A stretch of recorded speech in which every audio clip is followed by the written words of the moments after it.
আসসালামু আলাইকুম সুপ্রিয় দর্শক, কেমন আছেন সবাই? আশা করি ইনশাল্লাহ সবাই অনেক ভালো আছেন। তো আমি অনেক ভালো আছি, আপনাদের দোয়া একটি নতুন ভিডিও নিয়ে চলে আসলাম। তো আজকের ভিডিওটি খুবই গুরুত্বপূর্ণ এবং খুব গুরুত্বপূর্ণ রোমানিয়ার কিছু নিউজ আপডেট নিয়ে আলোচনা করব। আর বর্তমানে ভিসা কেন এত রিজেক্ট হচ্ছে, তো এই বিষয়গুলো নিয়ে আলোচনা করব। আর আমি ভিডিওটি বেশি লম্বা করব না। যারা আমার চ্যানেলটা এখনো সাবস্ক্রাইব করেনি অবশ্যই চ্যানেলটি সাবস্ক্রাইব করবেন এবং নেক্সট ভিডিও নোটিফিকেশন পাওয়ার জন্য অবশ্যই বেল আইকনটি বাজিয়ে দেবেন। তো চলুন শুরু করা যাক। Let's start. তো বর্তমানে একটা গুড নিউজ হচ্ছে, যারা নেই রোমানিয়াতে প্রবেশ করছে আর যাদের নেই ভিসা হয়েছে কিন্তু এখনো যায় না, ফ্লাই করবে।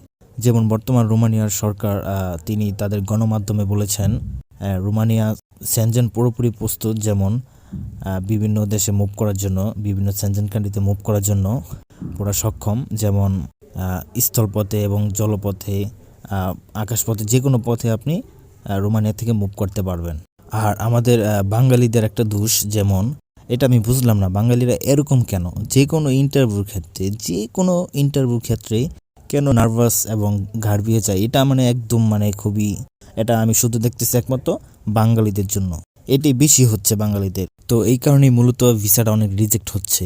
তো বাঙালিদের এটাই সমস্যা, বেশি একটা কোশ্চেন করে আরেকটা অ্যান্সার দেয়, একটা বলে আরেকটা অ্যান্সার দেয়, উল্টা পুল্টা কিছু তো বুঝেই না। একটু বোঝার চেষ্টা করুন, যারা একটু কম বোঝেন তারা অবশ্যই একটু ইন্টারভিউর ক্ষেত্রে একটু চর্চা করবেন আর ভালো করে একটু ইংলিশটা জানার চেষ্টা করবেন।